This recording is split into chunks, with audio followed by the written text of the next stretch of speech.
Good morning, children. Today our topic is about nucleus. So the other day I posted you the video how to observe nucleus of onion peel cell through the microscope.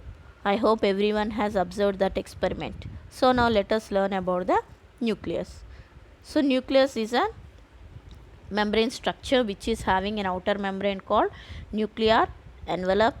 A small holes which are present in the nucleus is called as nuclear pore, and the central part of the nucleus is called nucleolus. So this nucleus was observed by a scientist Robert Brown in the year 1831. So the name of the nucleus was derived from the Latin word which means kernel or nut.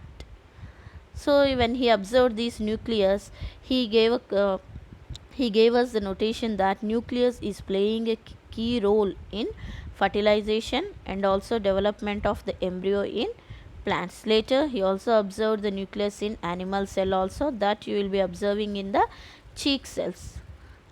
So here you can see the picture of the onion peel cell consisting of the nucleus.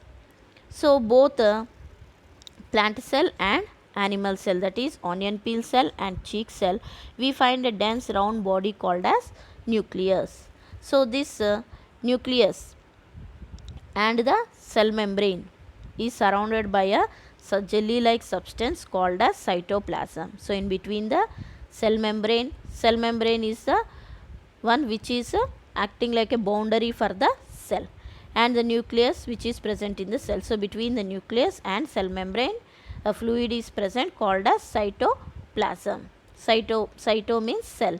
So where the plasm is a fluid. So the fluid which is present in the cell, so it is named as cytoplasm. So this cytoplasm is a heterogeneous material which is consisting of different membrane bound structures called as cell organelles. So these some of the cell organelles are like mitochondria, Golgi complex, vacuoles, chloroplast and all this. So each and every cell organelle has its own membrane, so they are called as membrane bound structures. So this is about the history of the nucleus. I hope you understood, and once again you go through the experiment and you can recognize the presence of nucleus in the plant cells.